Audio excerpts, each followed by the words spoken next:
Kung ikaw ay mayroong ama na mabuti, mabait at masipag, napakaswerte mo. Hindi lahat may ganyan.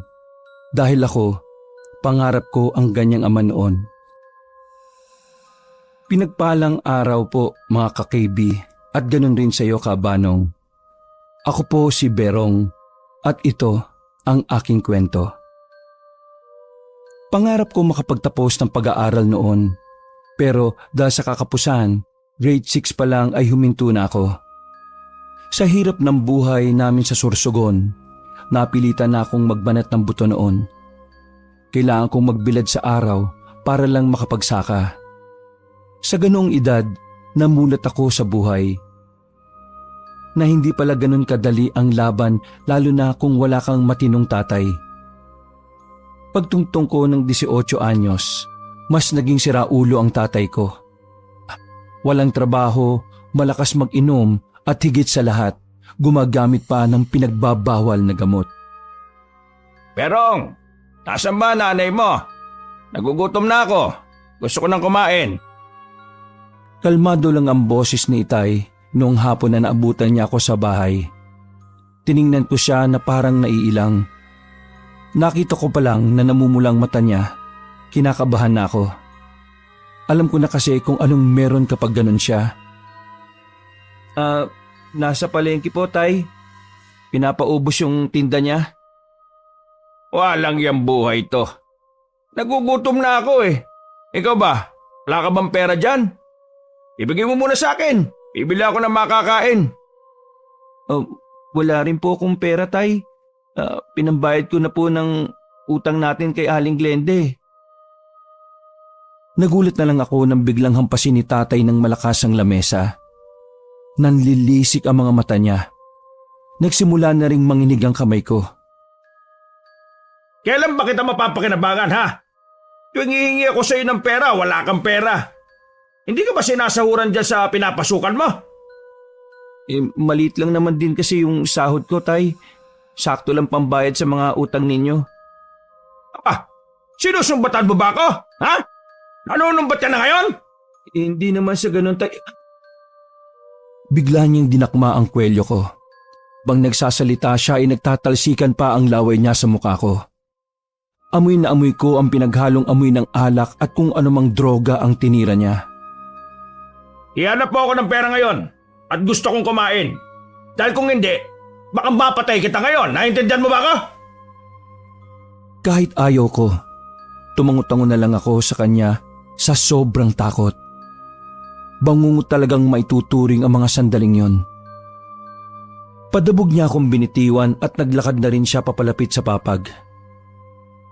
Humiga siya at wala pang 5 minuto ay humihilik na rin. Ako naman ay nagmamadaling lumabas.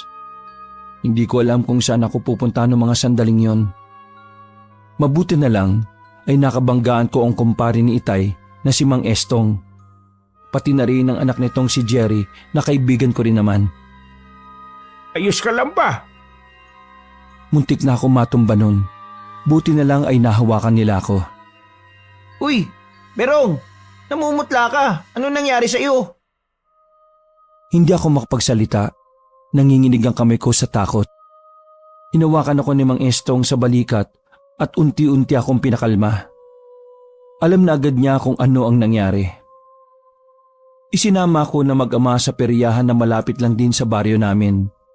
Meron kasi silang pagmamay-ari na kainan doon na gabi lang nagbubukas. O sige Berong, kumain ka lang. Walang pipigil sa iyo. Libre lang yan, huwag ka mag-alala. Pre, daan-daan lang. Baka mabulunan ka. Nang maramdaman kong nanonood sila sa akin, sandali akong tumigil. Naalala ko na may iba pa palang tao ang naroon. Nakaramdam ako ng hiya.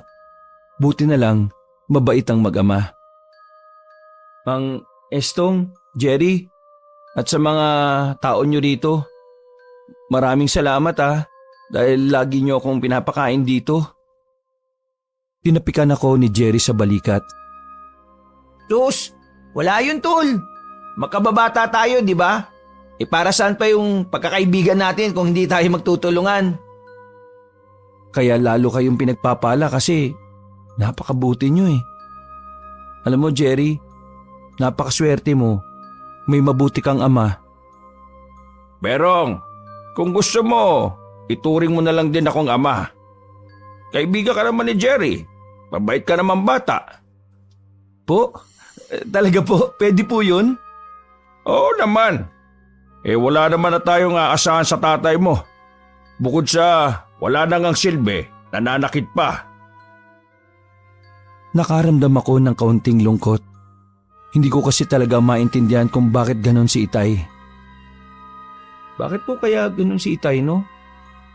Hindi naman di ba ganon ang mga tatay? Magkakaiba kasi ang mga tao. Kung gano'n ang tatay mo, hindi mo yun kawalan. Kasi darating ang araw na siyang nawalan. Wala siyang kasama kapag tumanda na siya. Kaya ikaw, ang nanay mo ang isipin mo dahil siya ang tunay na nagmamahal sa iyo. Inakbayan na lang ako ng mag-ama. Sa mga sandaling yon, kakaibang saya ang naramdaman ko, Kabanong. Parang yun yata ang unang beses na nakaramdam ako na may isang tunay na ama na nasa tabi ko. Matapos akong kumain, isinama naman ako ni Jerry sa mga palaro sa perya. Madilim na rin noon kaya parami na ng parami ang mga tao sa peryahan. Doon oh, color game tayo. Bibigyan kita ng pangpuhunan mo. Kapag napalago mo to, iyon na to. Pero kapag hindi mo napalago, sasakay tayo dun. Napalingon ako sa likuran namin. Kinabahan ako nang makita ang tinatawag nilang Ferris wheel. Ay, ayoko dyan. Nakakalula. Di, palaguin mo tong ibibigay ko sa'yo. Tumaya kami sa color game. Nung una ay ilang beses pa akong nanalo. Kaso nang tumagal, unti-unti na rin akong nalagasan ng pera. Kaya sa huli, sumakay kami ng Ferris wheel. Sobrang kabado talaga ako noon, Kabanong, kasi parang makakalas yung sinasakyan namin. Kinakalawang na kasi yung ibang parte. Pero nanatili lang ako na nakaupo para hindi kami umuga. Habang iniikot kami, natatanaw ko ang kabuuan ng baryo namin. Pero napalingon ako sa kaliwang banda kung saan naroon ang maraming puno. May nakita akong kakaiba, Kabanong. Isang nilalang na lumilipad. Uy, pre, tingnan mo oh. Kaso, huli na. Medyo may kabilisan din kasi ang sinasakyan namin kaya hindi na rin yun nakita pa ni Jerry. Ha? Ang alin? May nakita ako eh. Malaking ibon. Ay, hindi. Parang tao yata tapos may pakpak. Ha? Parang ano kasi baka aswang. Nawala ang pagkalula ko dahil sa usapan na yon. Nakita ko naman ang kakaibang reaksyon sa mukha ni Jerry. Halatang takot din siya sa nilalang na tinatawag nilang aswang. Pagbaba namin sa Ferris wheel ay hindi man lang ako nakaramdam ng hilo. Kinulit agad ako ni Jerry kung totoong aswang daw ba ang nakita kong lumilipad. Pre, sigurado ka pa? Aswang yung nakita mo? Hindi ako sigurado pero parang tao siya na may pakpak. Malapad nga yung pakpak niya. Lumipad siya ng paganon. Ano yun? Anong paganon? Paganon? Ano, patagilid. Parang kalapate. Ala pre, baka aswang nga talaga yan. Tara, sabihin natin kay tatay. Ano ka ba? Wag na. Alam mong abala yung tatay mo sa tindahan nyo eh. Anong gagawin natin? Wala. Malayo naman yun eh. Hindi naman siguro pupunta yun dito. Sigurado ka? Oo. Di ka naman aanuhin ng aswang kung wala kang ginagawang masama sa kanila eh. Maliban na lang kung buntis ka, lalapitan ka nila. Umupo kami sa gilid habang pinagmamasdan ng peryahan na dinudumog na ng mga tao. Halo-halong baryo na kasi ang naroon. Pre, natatay ako. Pwede mo ba akong samahan sa amin? Ano? Bakit? Ako ba maghuhugas ng puwet mo? Baliw, hindi. Wala kasi akong kasabay maglakad pa uwi, no? Alam mo naman kung ilang minutong lakaran pa papunta sa amin eh. Bakit? Natatakot ka? Ako? Takot? Sinong takot? Gusto ko lang kasama ka kasi kapag ako natae sa daan, gusto ko may kasama akong maglinis. Sus, takot ka lang kamo sa aswang na sinabi ko. Tara na nga! Nagpaalam kami kay Mang Estong at lumabas na rin kami ng peryahan. 8:00 na noon kabanong kaya inaasahan na talaga namin na wala ng katao-tao sa kalsada. Sobrang dalang na rin ang mga sasakyan na dumaraan. Nasa gilid lang kami noon. Ang bilis-bilis maglakad ni Jerry. Kulang na lang, tumakbo siya at iwan ako. Pre, di ba ganito yung napanood natin sa isang palabas? Paanong ganito? Yung naglalakad sila sa kalaliman ng gabi, tapos bigla na lang may sumulubong sa kanilang ano? Ano? Di mo ba napanood yun? Magkasama tayo nun eh. Ano nga? Alimaw! Alimaw yung nakasalubong nila. Tapos kinain sila. Iniisip mo ba na baka ganun din na mangyari sa atin? Hindi naman malabo mangyari yun, di ba? Masyado mo nang tinatakot ang sarili mo eh. Dapat pala, hindi ko na sinabi sa iyo nakita ko eh. Ang bira ka talaga oh. Napawasan lang ang kaba ni Jerry nang medyo maliwanagan na ang nadadaanan namin. Maayos na kasi ang mga pose ng ilaw sa parting yon. Oh, tumahimik ka yata. Takot ka na rin ba? Hindi no.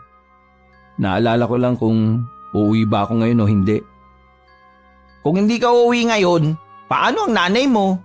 Baka mamaya sakta naman yun ng demonyong tatay mo. Ay nako, sige. Uuwi na lang ako. Tama ka. Dapat nandun ako para kay nanay.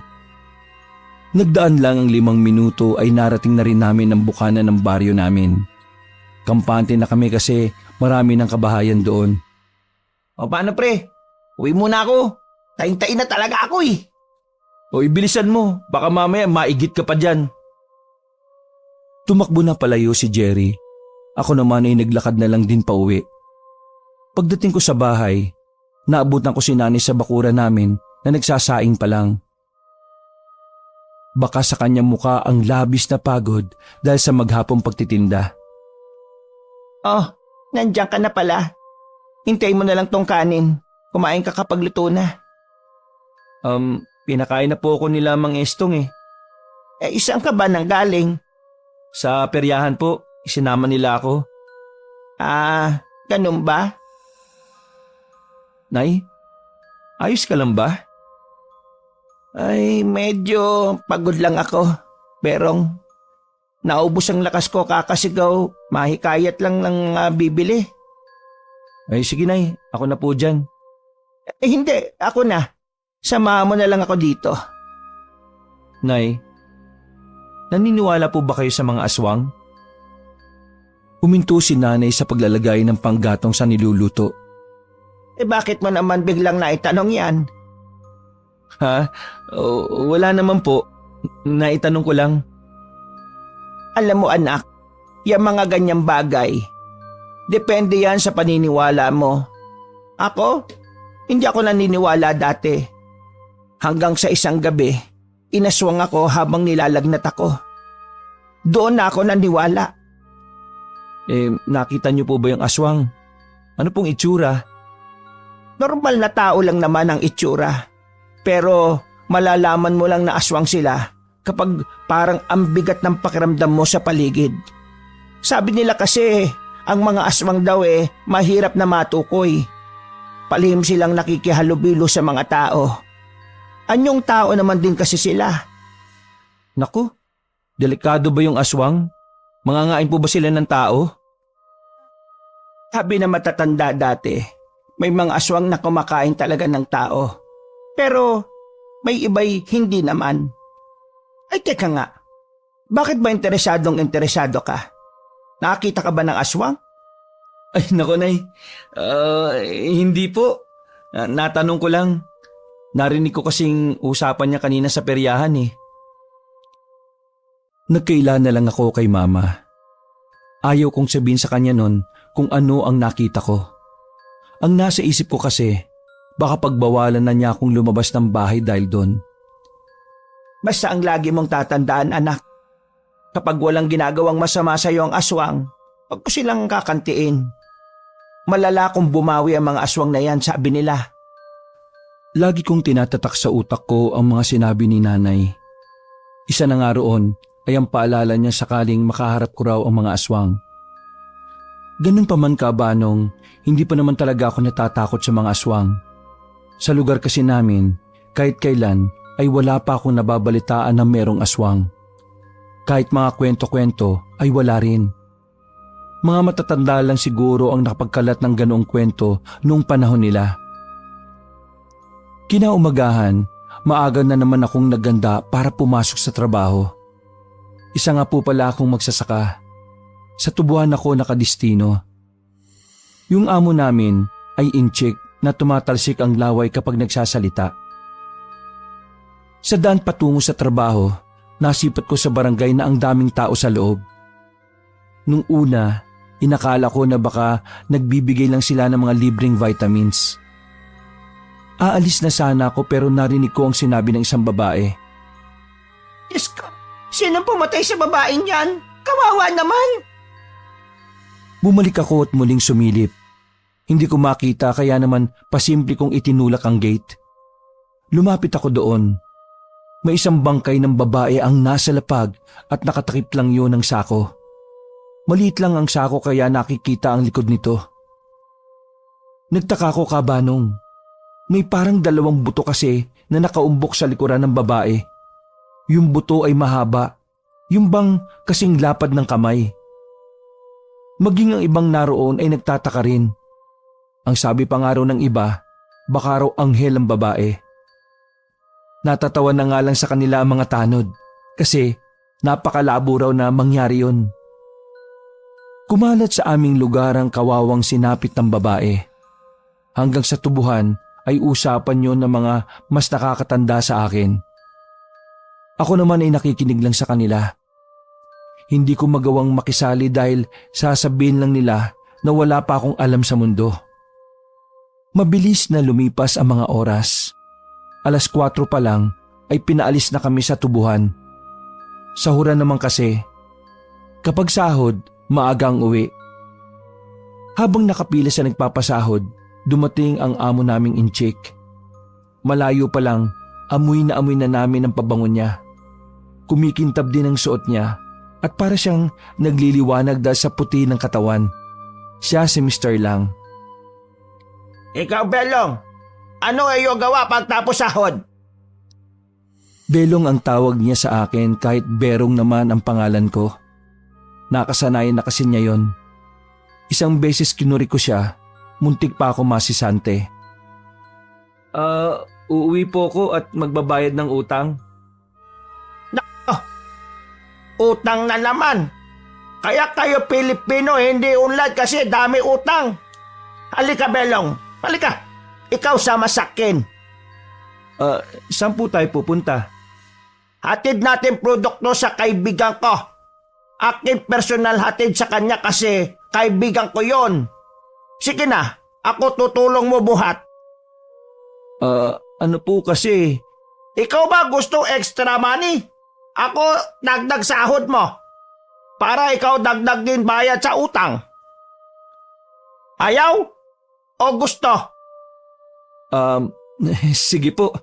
Isasama po ako. Pumayag na lang din ako. Aminin ko man o hindi, talagang kailangan ko ng pera. Mabait naman si Mr. Lang.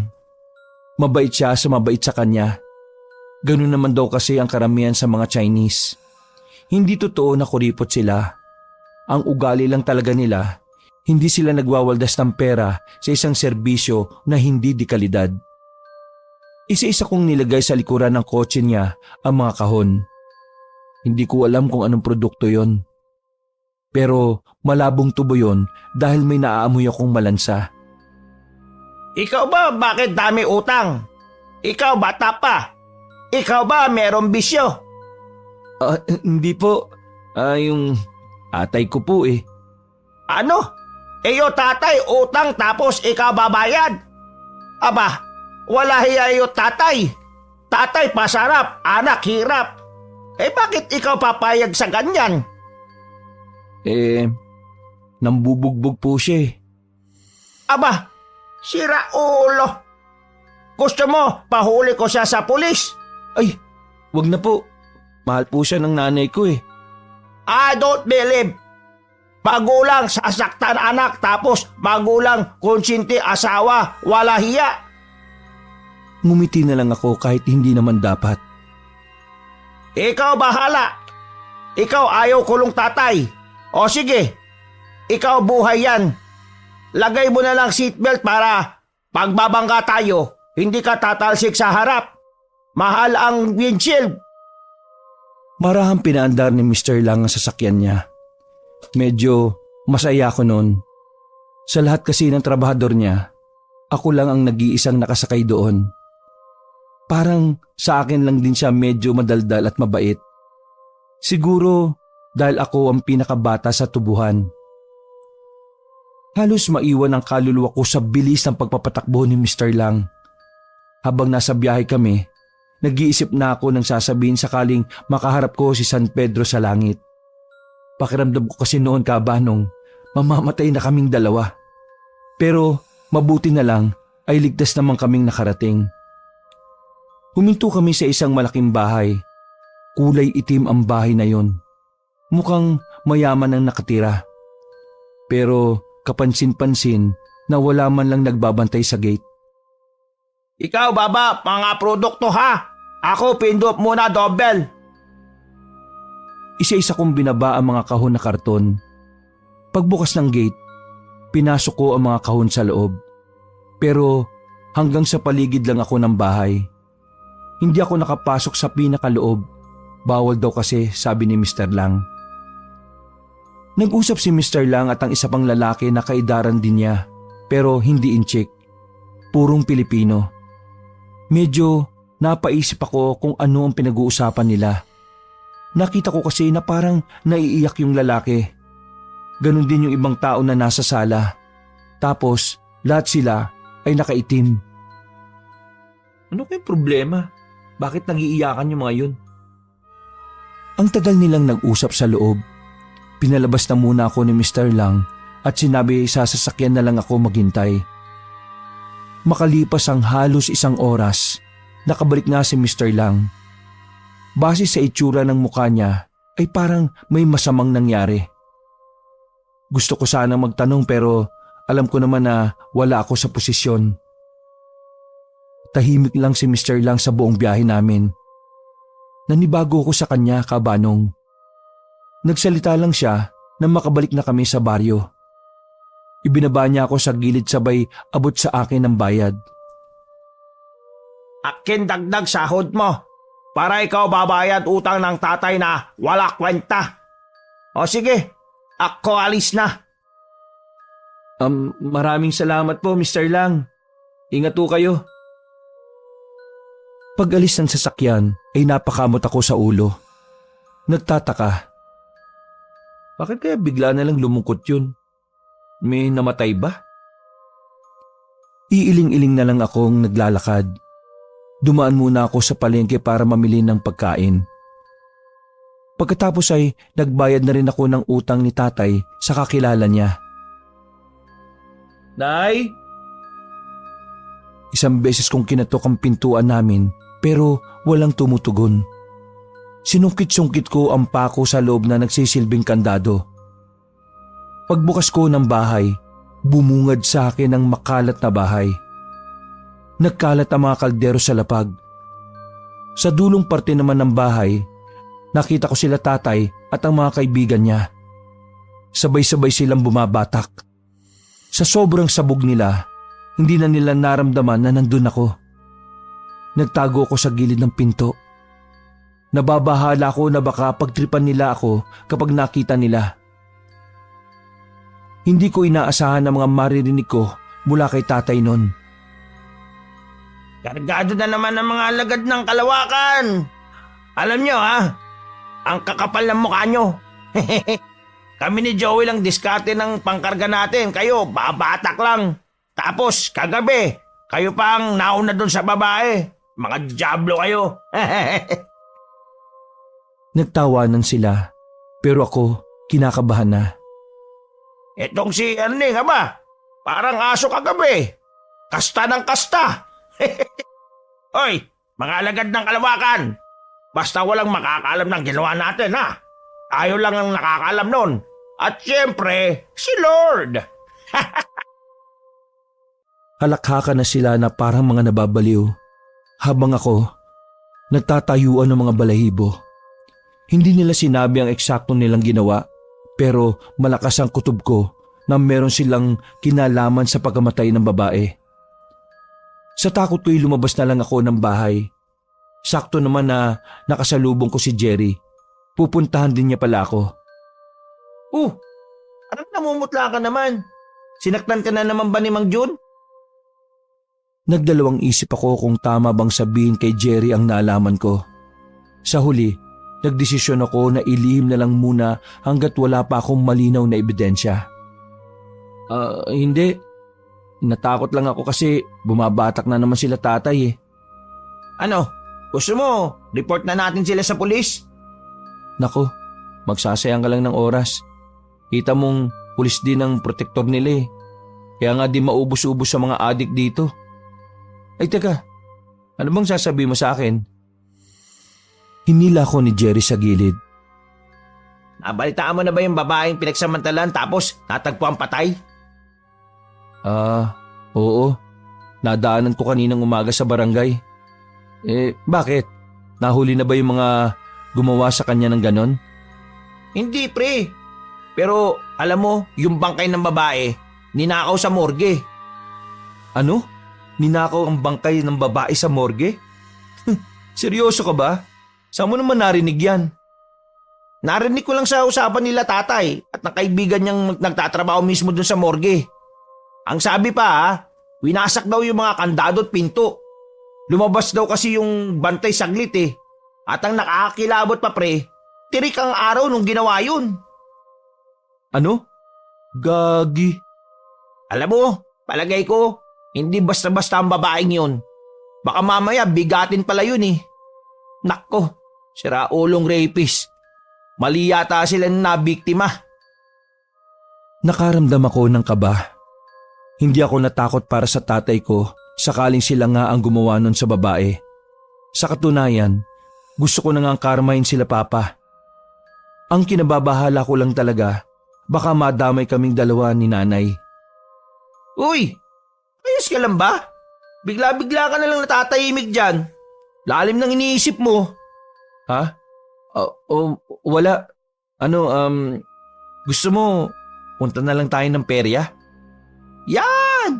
Yan ang gusto ko! Nilibang ko na lang ang sarili ko sa perya.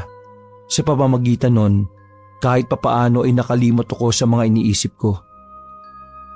Katatapos lang namin maglaro sa color game ay umupo na muna kami sa gilid. Tamang kain lang kami ng tinapay nang mapansin kong may 3 lalaking nakaitim ang pumasok sa peryahan. Pormal ang mga suot nila. Mapuputi ang balat. Sobrang puti. Matangkad din na sa palagay ko nasa 6-footer ang taas. Sa lahat ng taong nandun, sila lang ang agaw pansin. Para kasi silang men in black. Nilibot nila ang peryahan. Parang may hinahanap silang tao. Mga ilang sandali lang, lumapit sa amin ang 3 lalaki at nagtanong.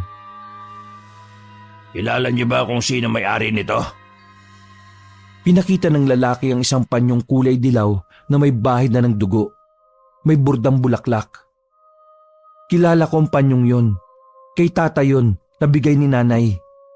Sa hindi ko maunawa ang dahilan, naisip ko na may ugnayan ng mga lalaking yon sa babaeng pinagsamantalahan ng grupo ni tatay. Hindi po. Kanino po ba yan? Kaya nga kami nagtatanong kasi hindi namin alam eh. Tanga ka ba? Ano po? Hindi ko rin po alam kung kanino yan. Subukan niyo pong magtanong sa iba. Tumingin sa akin ang isang lalaki. Parang binabasa niya ang isip ko. Pero buti na lang ay magaling talaga akong magpanggap. Umalis na rin ang 3 lalaki. Nang mawala na sila sa paningin namin, ay agad na kinalabit ako ni Jerry. Uy pre, tingin mo ba mga bodyguard yun ng babaeng biktima? Hindi ko alam. Isa lang ang alam ko. Hindi magtatagal malalaman na rin nila kung sino ang mga salarin. Tara, kain na muna tayo. Libre ko. Papunta na kami ng tindahan nila Jerry nang biglang narinig ko ang sinabi ng babaeng nakasalubong namin. Dahil doon ay napahinto ako at lubang napaisip. Ano yung likod ng babae, pare? May butong na kausli. Parang pakpak na pinutol. Ano yun? Aswang?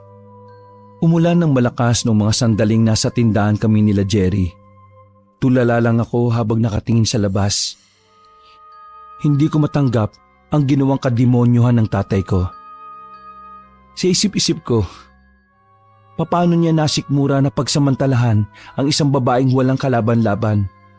Ang mas nakakakilabot pa, iniisip ko rin na baka alam nilang aswang ang babae, pero tinuloy pa rin nila ang kahayupan nila. Ang buto sa likuran ng babae ang nagtutulak sa akin para isipin na aswang yon. Nung makita ko kasi yon, pakpak na kaagad ang pumasok sa utak ko. Kung aswang nga yon, siguradong hindi patatawarin ng mga salarin. Siguradong dadanak ng dugo.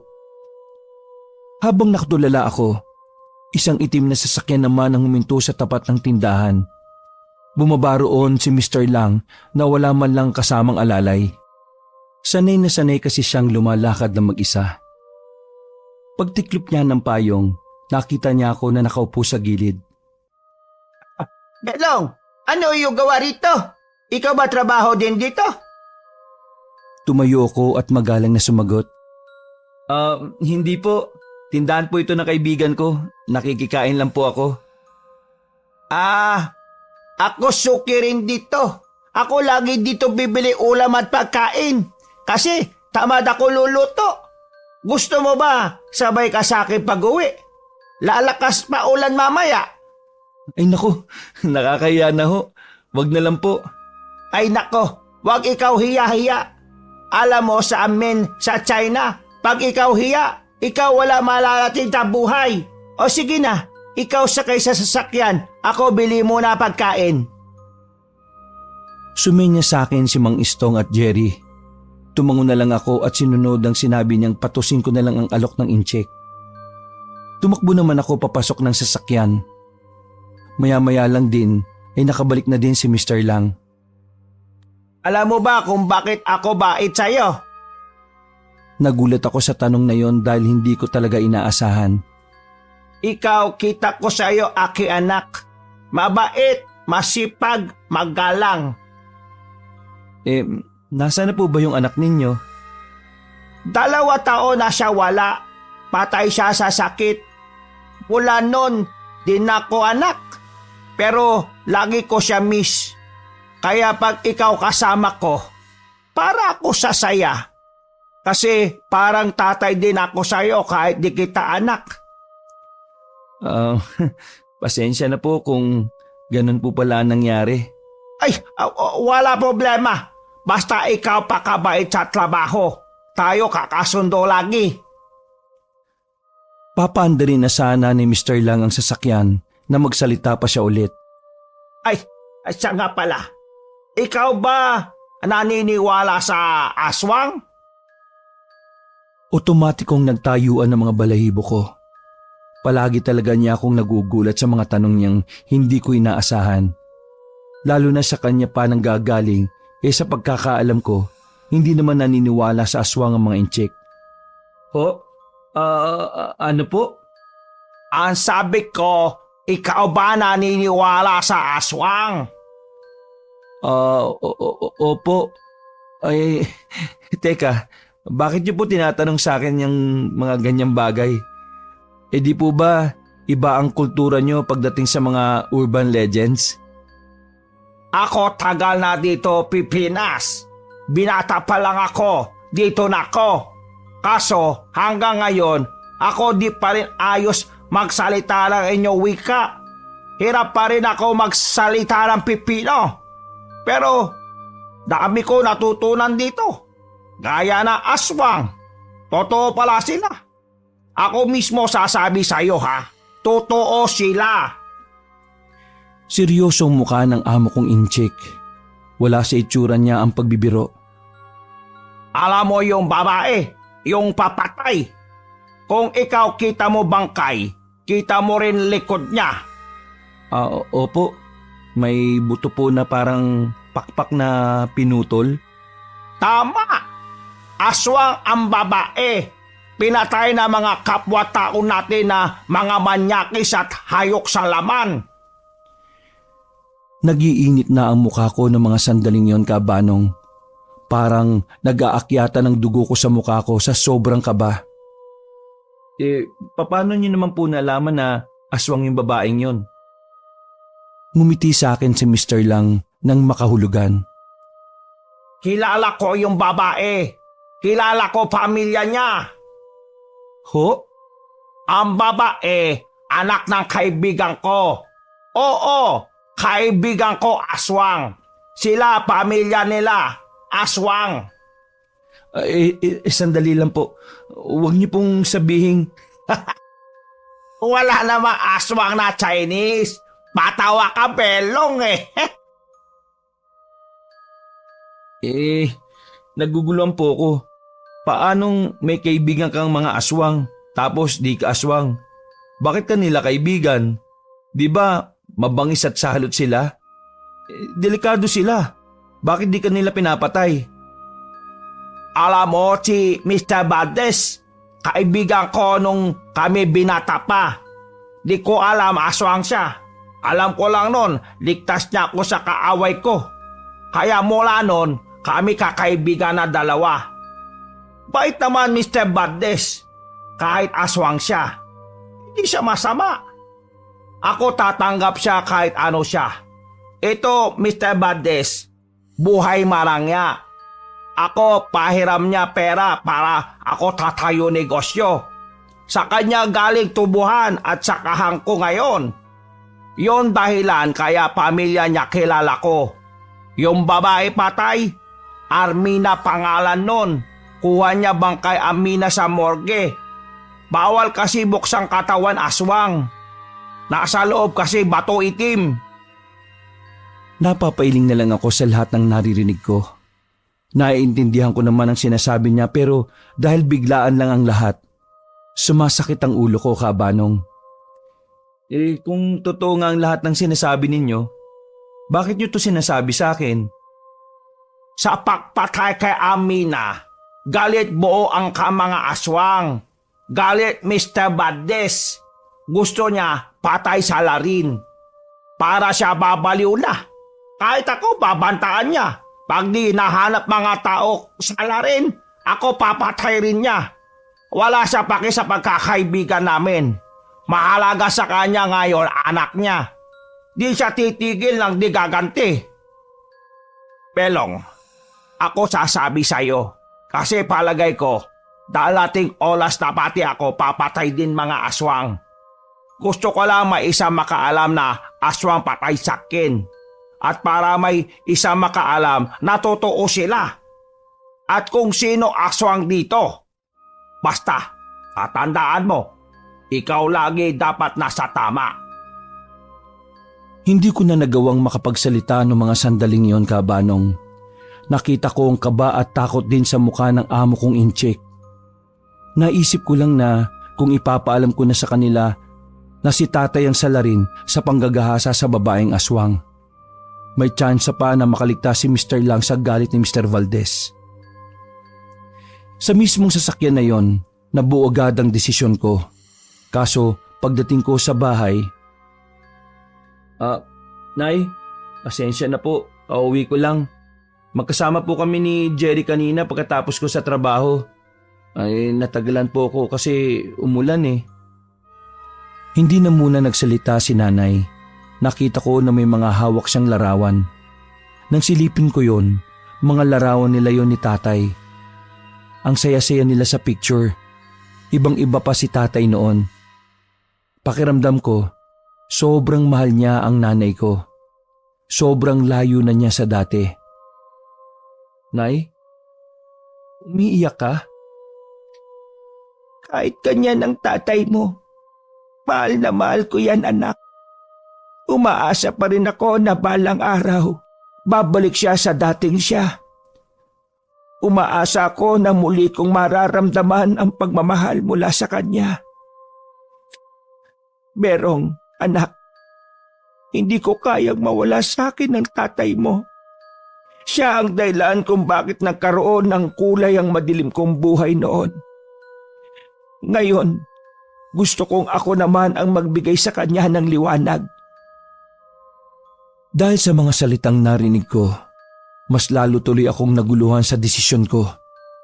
Kapag sinuplong ko si tatay sa mga aswang, si nanay naman ang masasaktan. Pero kapag nanatili akong tahimik, mamamatay naman si Mr. Lang. Nahilo ako sa sakit ng ulo dahil sa kakaisip. Hindi ako makapili sa kanilang dalawa, kung si tatay ba o si Mr. Lang. Sa katunayan, wala naman akong pakialam kay tatay. Wala akong pakialam kung mamamatay siya. Pero ayoko rin naman kasing magdusa si nanay. Nay, pasensya na pero tanggapin na lang natin ang katotohanan na hindi na babalik sa dati si tatay. Ilang beses na natin sinubukan na tulungan siyang makaahon, di ba? Pero nilulubog niya ang sarili niya. Ano ka ba? Hindi ka dapat nagsasalita ng ganyan.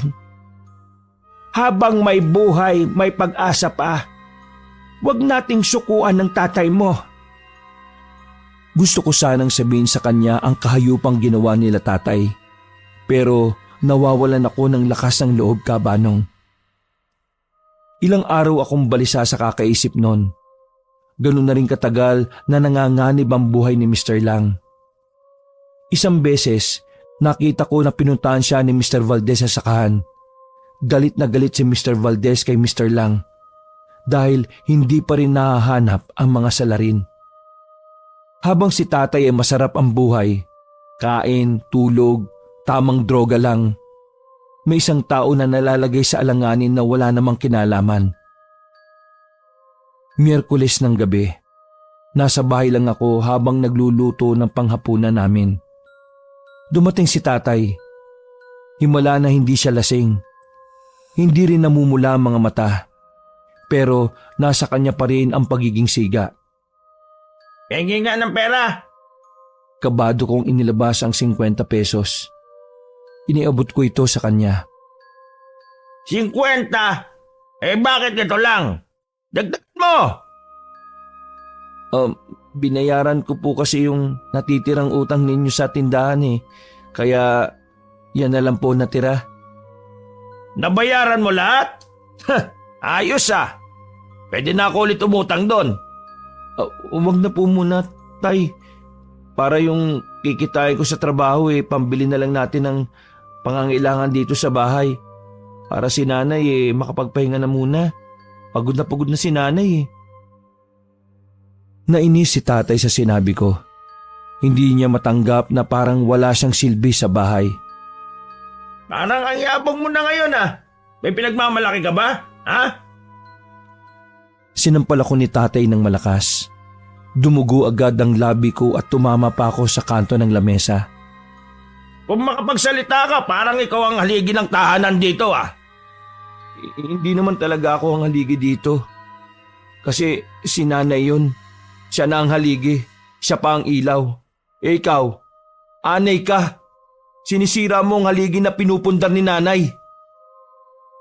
Sa sobrang galit ni tatay ay pinagsasasapak niya ako sa muka.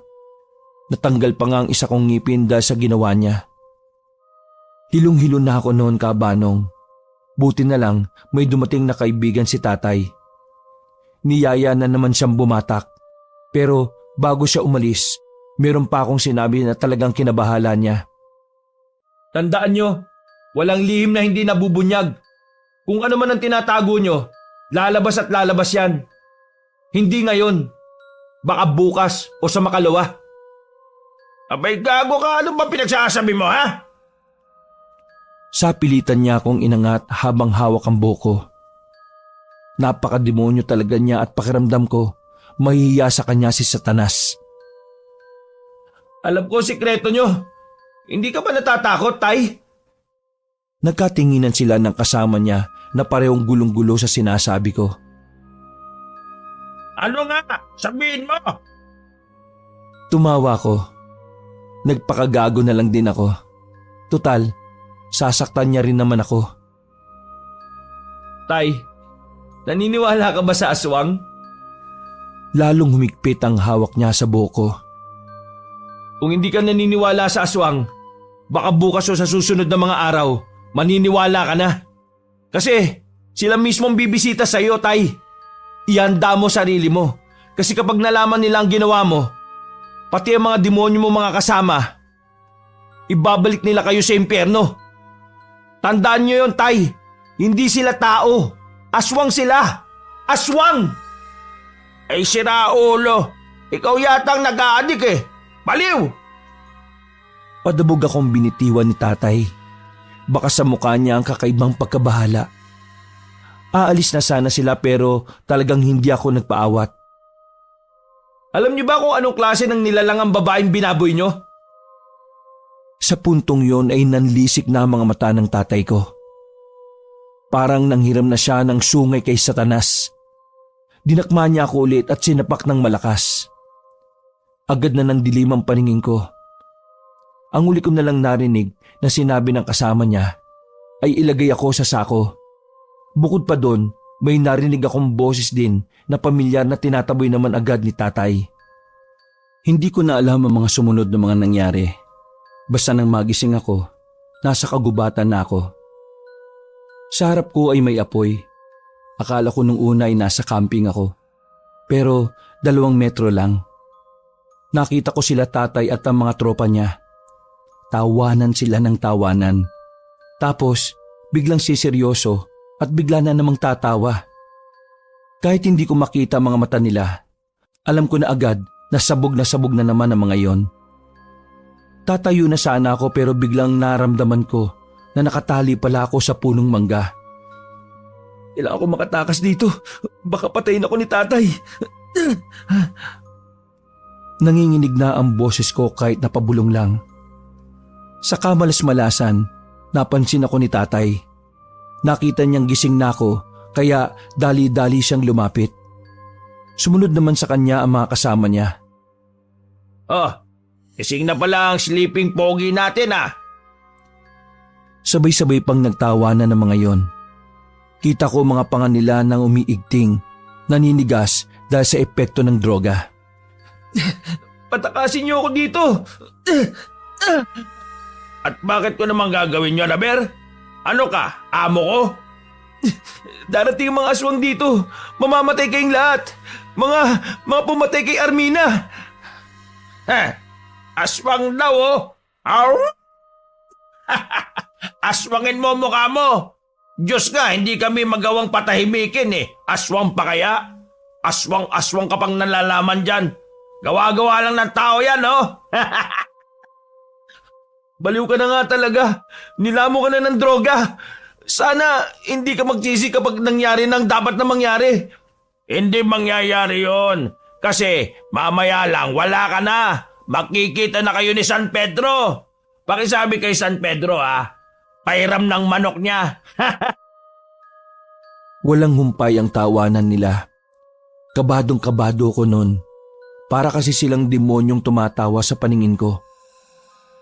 Sino ka ba, ha? Bakit mo ako kilala?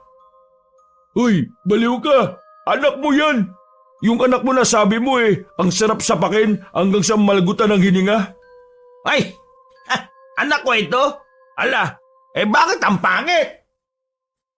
Naririndi na ako sa tawa nila pero wala akong magawa, Kabanong. Hindi ko matakpan ang tenga ko. Nagdasal na lang ako na sana may himalang mangyari. Mamaya, magpaalam ka na sa mundong ibabaw. Hintayin na lang namin makabalik isa namin kasama. Dala na niya mamaya yung barel.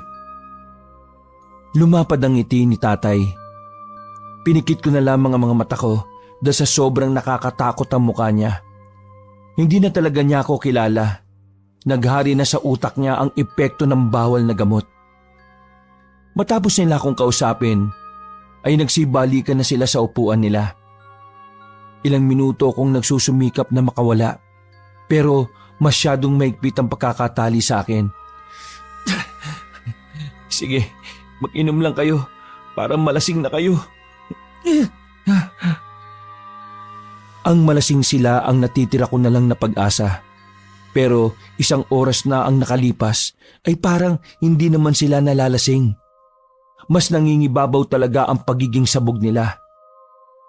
Mawawala na sana ako ng pag-asa pero nakarinig ako ng mahinang boses sa likuran ng puno. Nelong, ako to Mr. Lang. Huwag ikaw iingay. Ako tatanggal ng tali ha. Ikaw lang kalma dyan. Maraming salamat po. Bilis, pakibilisan po. Naalala ko nang siya pala ang boses na narinig ko sa labas ng bahay namin bago ko mawalan ng malay. Buti na lang talaga ay sinundan niya ako sa lugar na yon.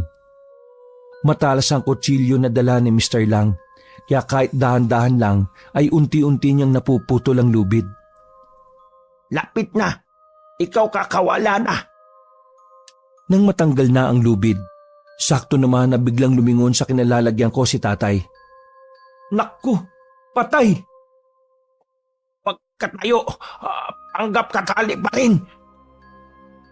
Sinunod ko ang payo ni Mr. Lang. Nanatili lang ako sa kinauupuan ko. Paglapit sa akin ni tatay, bigla-bigla na lang niya akong sinampal ng malakas. Buti ay nakapagpigil ako. Hinayaan ko na lang siya kahit nahilo ko sa sampal niya. Wala kang ibubunyag. Mamamatay ka na. Hindi mo kami malalaglag. Kaya pagpaalam ka na. Babayu! Napakawalang hiya mo. Paano mo magagawang patayin ng sarili mong anak? Basura lang ang anak sa akin. Dapat sa'yo, binobura. Madali lang naman akong gumawa ng anak eh. Demonyo ka! Salamat naman at alam mo. Pumikit siya sandali at hinawakan ng naninigas na panga. Nasaan na ba yung aswang na sinasabi mo ha? Wala sila. Kasi walang aswang. Gawa-gawa mo lang yan. Ay, aminin mo sa akin. Sabog ka rin ba? Ha? Huwag mo lang akong bubuhayin. Kasi kapag ako nakatakas dito, matutupad ang pangarap mo makakita ng mga totoong aswang. Lumapit siya ulit sa akin. Sinipan niya ako sa muka. Pero nakailag ako kaya natumba siya. Sinamantala ko ang pagkakataon. Tumayo na ako at sinipa ko naman siya sa muka. Dali, tayo tatakas na. Dali! Hinila ko ni Mr. Lang habang si tatay naman ay mahilo-hilo at sinigawan pa ang mga kasama niya. Mabagal lang ang takbo namin noon kasi hinihingal si Mr. Lang. Nakaalalay ako sa kanya. Nakahanap kami na matataguan para makapagpahinga muna siya kahit na sandali. Mr. Lang, ang tatay ko po at ang mga kasama niya ang nanamantala at pumatay doon sa babaeng aswang. Sila po ang salarin. Ano? Ikaw ba sigurado sa sasabi mo? Opo, narinig ko sila nung nakaraan eh. At yun din ang dahilan kung bakit nila ako dinala rito sa kagubatan. Papatay na nila ako. Walang niya. Sa lilib mo ama papatay ka. Anong klase yan? Lulong siya sa droga eh. Demonyo na yan. Kaya dapat makaligtas ako para malaman ng mga aswang kung sino ang salarin. Para tuluyan na silang mawala sa mundong ito. Kapag nabuhay pa yung mga katulad nila, baka marami pa silang maperwisyo eh. Ikaw wag aalala. Makakaligtas ikaw. Heto, calling card nila. Nandyan address nila. Ikaw pupunta kanila pagkaalis natin dito ha. Tinanggap ko ang kapirasong card at inipit ko sa tagiliran ko. Kapag ikaw sabi totoo sa larin, ako hindi na nila papatay. Salamat, pero palagay ko may dapat ako misyon. Dapat ikaw aalis na. Ikaw uuna na. Ha? Hindi pwede. Dapat dalawa tayo makaalis dito. Ako ayos lang. Ako matanda na. Konti na lang oras ko sa mundo. Ikaw bata pa. dami ka pa dapat gawin.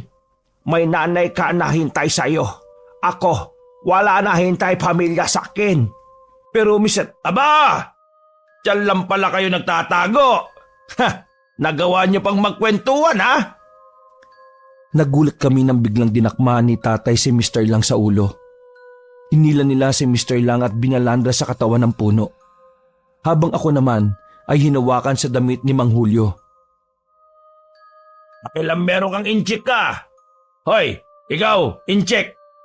Ikaw tigok dito kasi ikaw pakialamero. Pasensya na kasi ako, ikli lang pasensya. Nagtawanan na naman sila ng gayahin ni tatay ang pananalita ni Mr. Lang. Kayo wala awa. Patay ninyo Anmina kahit alam nyo na aswang siya. Kayo halang kaluluwa. Kahit aswang inyo papatos. Mas masahol kayo sa demonyo. Are, bumoboses si Singkit to. Sapakay mo nga kung matabang ka. Ako pa talaga sinubukan mo, Julio, ah. Sinapak ni tatay si Mr. Lang. Tumba agad si Mr. Lang at may luhilong pilit na bumabangon. Kanya nang napapala ng mga epal. Kayo salbahe. Kayo lagot sa aswang. Patay ninyo unikaihan nila. Kayo hahanda sa inyo sarili. Lahat kayo, pati inyo pamilya, wala kinalaman, madadamay. Sabog din pala itong katulad nitong anak ko eh. Malakas ang imahinasyon.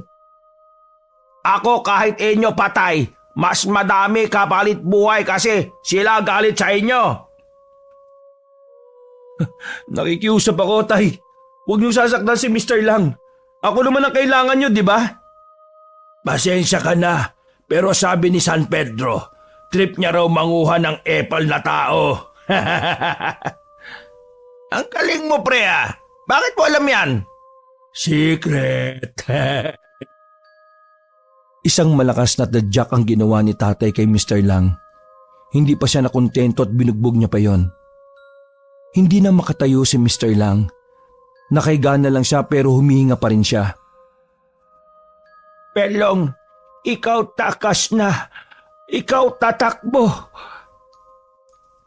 Hindi ko na siya maintindihan. Basta ang alam ko lang, pinapaalis niya na ako. Masakit man sa akin na iwan si Mr. Lang, pero kailangan kong gawin yon. Binayagan ko si Mang Julio, kaya nabitiwan niya ako. Sinamantala ko ang pagkakataon na lutang sila. Ang babagal nilang kumilos, kaya kumaripas na ako ng takbo. Narinig ko pa si tatay na sumisigaw. Asa na ba kasi, Bentong? Lintik na yan. Yung baril wala pa. Hindi na nila ako nagawang habulin, pero hindi pa rin ako tumitigil sa pagtakbo. Kahit masakit na ang buong katawan ko, kahit may mga naapakan ako matutulis, sige lang ako sa takbo. Hanggang sa tuluyan na nga akong nakarating ng kalsada.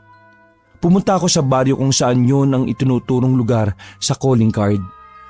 Hinanap ko pa ang eksaktong address. Layo-layo kasi ang mga bahay doon. Talagang wala kang masasabing kapitbahay. Nangiina na ako. Hindi ko na yata kaya. Nararamdaman kong anumang oras ay tutumba na ako. Nahihilo na ako noon kaya binilisan ko na ang paglalakad ko. Hanggang sa wakas, nakita ko na rin ang pamilyar na gate. Halos gumapang na ako palapit. Hindi ko na naisip na ang mga nakatira sa bahay na yon ay puro aswang. Napalihod na ako nang nasa gate na ako. Pero nagsikap pa rin akong maabot ang doorbell. Ilang sandali lang, bumukas ang gate at ilang kalalakihan ang bumungad. Kabilang naroon si Mr. Valdez na pamilyar din sa akin. Mr. Valdez, kilala ko kung sino yung pumatay kay Armina. Hindi ko na nakita ang reaksyon nila dahil nawalan na rin talaga ako ng malay. Hinang-hina na kasi ang katawan ko. Walang kain tapos bugbog pa. Nagising ako nang maramdaman ko ang kakaibang lamig. Nakahiga ako sa isang kama tapos may malaking bintanang nakabukas sa silid. Paglingon ko sa kanan, nakatayo roon ang mga kalalakihang namumutla ang balat. Kasama nila si Mr. Valdez. Nung una ay nagtayuan ang mga balahibo ko. Nanginginig ako sa takot. Pero pinilit kong kumalma. Dahil base sa mga tingin nila, papatay nila ako kapag wala akong sinabi. Mas matatakot pa sana ako nang lumapit na sa akin si Mr. Valdez. Pero nagulat na lang ako nang magsalita siya sa wikang Ingles. How did you find this place? Who are you? Saka ko na lang napansin na parang foreigner pala si Mr. Valdez.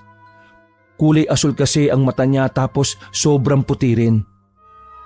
Sa halip na matakot, mas nahirapan pa akong mag-isip kung paano ako makikipag-usap ng matino.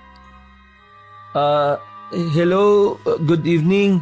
I'm Berong. Biglang sumigaw si Mr. Valdez.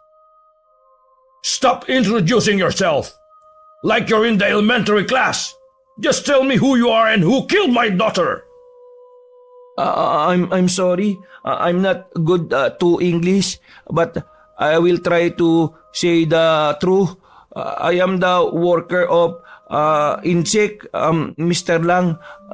Yes, he worked for me. I work to him, and he tell me you are Aswang, the family of Armina that killed by men, and the men is I know them. Pwede po ba magtagalog? Kayo na lang po magsabi sa kanya ng English. Huminga ng malalim si Mr. Valdez. I can understand Tagalog. Nakakapagsalita nga rin ako. Bakit ka ba nag-i-English? Para akong nabunutan ng tinik sa lalamunan. Loko naman pala to, pinahirapan pa ako. Trabador po ako ni Mr. Lang. Nasabi niya sa akin na aswang daw kayo at ang babaeng pinatay sa baryo namin kabilang daw sa inyo. Alam ko po kung sino yung pumatay kay Armina. Lumunok muna ako ng laway bago ko sabihin ang totoo. May kaunting takot sa kalooban ko na baka pati ako madamay sa ginawang kasalanan ng tatay ko. Pero inisip ko na lang din ang ginawang sakripisyo ni Mr. Lang. Ang pumatay po sa babaeng si Armina ay ang tatay ko at ang mga kaibigan niya. Nagalit agad ang isang lalaki sa gilid. Nasaktong lalapitan niya ako pero pinigilan siya ni Mr. Valdez. Sinasabi mo na tatay mo ang pumatay sa anak ko? Bakit mo siya nilaglag? Di ba anak ka niya? Matagal nang salot ang tatay ko sa pamilya namin. Lagi niya kaming sinasaktan ni nanay. Lulong siya sa pinagbabawal na gamot Sabog. Laging pangdemonyong takbo ng utak niya. Yun ang dahilan kung bakit niya ginawa yung kay Armina. Sinasabi ko sa inyong lahat ng ito dahil gusto ko na mawala mga taong katulad nila. Dapat sila ang nabubura sa mundong ito Biglang nagbagong anyo ng ilan sa kanila. Talagang pinakita nila sa akin kung ano at sino sila. Mga aswang kami. Hindi ka ba natatakot sa amin? Sa totoo lang natatakot po ako. Pero alang-alang sa pamilya ko, kay Mr. Lang. Nilalakasan ko na lang ang loob ko. Handa naman ako mawala sakaling may gawin kayong masama sa akin Ang malaga, masabi ko ang totoo. At mapatay nyo na yung tatay ko at ang mga barkada niya. Maraming salamat sa impormasyon. Ngayon, kami na ang gagawa ng hakbang para gumanti. Mr. Valdez, may pakiusap lang po sana ako. Tumingin siya sa akin habang namumula ang mga mata. Pakiusap, huwag niyong idadamay ang pamilya ng mga salarin Wala silang kasalanan Tumango lang si Mr. Valdez. Pinagdasal ko na lang noon na sana ay pakinggan niya ang pakiusap ko. Makalipas lang ang ilang oras, pinalabas na rin nila ako sa bahay nila. Medyo maayos na ang pakiramdam ko. Masakit lang talaga ang katawan ko. Madaling araw na nang makabalik ako sa baryo namin. Nag-aalangan ako umuwi sa bahay namin dahil baka nandun si tatay. Kaya naman pinuntahan ko na lang muna si Jerry dun sa kanila. Naabutan ko siyang gising at nakatambay lang din sa tapat nila. Uy, Berong! Anong nangyari sa'yo? Bakit iikay ka? Walang ya. Bakit may pasa ka sa muka? Binihag ako nila tatay at ang mga kaibigan niyang adik kanina. Binugbog nila ako. Ha? Bakit nila gagawin yun? Ano, sabog na naman sila? Kasi alam ko na sila yung nanamantala dun sa babae at pumatay. Pre, aswang yung pinatay nila. At yung angka ng mga aswang, mamaya ay pupunta na rito. Hahanapin sila para gantian sila. Hindi maipinta ang mukha ni Jerry nang sabihin ko yon. Litong-lito siya. Ano? Tatay mo at mga kaibigan niya yung ano? At ano nga? Aswang yung babae? Teka, naguguluhan ako eh. Basta, ngayong gabi, magbabayad yung mga hayop na yon. Pero, pre, tatay mo pa rin yun, di ba? Wala na akong pakialam sa kanya. Tinangka niyang patayin ako, kaya wala na ring halaga sa akin ang buhay niya. Pre, paano yung nanay mo? Kailangan kong puntahan si nanay. Baka siya yung pagbuntungan ni tatay eh. O sige, ihanda ko lang yung tricycle namin. Susundin natin si tita tapos umalis na tayo kaagad. Pinagtulungan naming itulak palabas ng bakuran ng tricycle. Maputi kasi ang lapag sa kanila. Pagkakuha ni Jerry ng susi, ay pinaandar na niya kaagad ang tricycle at dali-dali kaming pumunta sa bahay. Ako na lang ang bumaba nang marinig ko si nanay sa loob na umiiyak. Yun pala, sinasaktan na siya ni tatay. Tingnan mo nga naman. Umalis kanina pero bumalik din sa akin. Ang tawag sa'yo, kalapating tanga. Nilapitan ko kagad si nanay na nung sandaling yon ay dumudugo na ang labi. Hindi na ikaw ang asawang kilala ko. Nag-iba ka na. Nakakatakot ka na. Isa ka pa. Ang drama-drama mo. Wala ka namang silbi sa akin eh. Puro ka na lang kuda. Halika nga rito. Pwersahang hinila ni tatay si nanay, pero hindi ako pumayag. Tinulak ko si tatay kahit iika-ika ako ng lakad. Nabawi ko si nanay, pero dahil kargado ng droga ang tatay ko, parang wala lang sa kanya ang ginawa ko. Lalo pa siyang nagalit. Sira ulo ka. Sinuntok niya ako sa sikmura. Namilipit ako sa sakit. Napaka-demonyo mo talaga. Wala kang kaluluwa. Eh ang kulit niyan eh. Takot-takutin pa ako kanina na may aswang. Wala namang mapakita. Huwag ka mag-alala. Maya-maya nandito na sila. Susunduin ka na nila at ihatid ka na nila sa impyerno. Ay nako, malahimik ka. Walang aswang. Walang aswang na papatay sa akin. Huwag mo akong lokohin, oh. Kumuha si tatay ng patalim. Nasa aktong sasaksakin na niya ako nang biglang may dumating na mga kaibigan niya na sabog rin. Pare. O ano? Istorbo. Pare, si Densyo patay na. Natataranta ang mga mukha nila. Eh ano naman? Pare, totoo sinabi ng anak mo. Totoong aswang, pre. Pinatay nila si Densyo. Yan ang sinasabi ko sa inyo eh. Sinolo nyo na naman yung ano natin eh. Kaya sobrang sabog ka eh. Hindi, maniwala ka pare. Nandito mga aswang na sinasabi ng anak mo. Gagantihan na niya tayo. Parang baliw si tatay na bigla na lang nanahimik. Umupo sa gilid, tulala at nanginginig. Aswang, totoo pala. O sige, bahala na. Muli niya kaming nilapitan ni nanay. Dinakmaan niya ako sa damit at tinutukan ng kutsilyo. Julio, harangin niyo sila dito sa bahay. Aalis kami. Ha? Paano kami? Julio, magandang tama ang tinira mo. Malakas powers mo niyan. Kaya mo sila kahit mag-isa ka lang. Ha? Talaga? Kaya ko sila?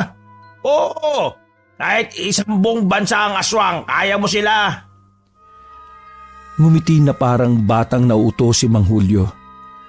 Sapilitan naman kaming itinulak ni tatay palabas ng pinto sa likod ng bahay. Hindi ko na magawang makapalag noon dahil bugbog na ako.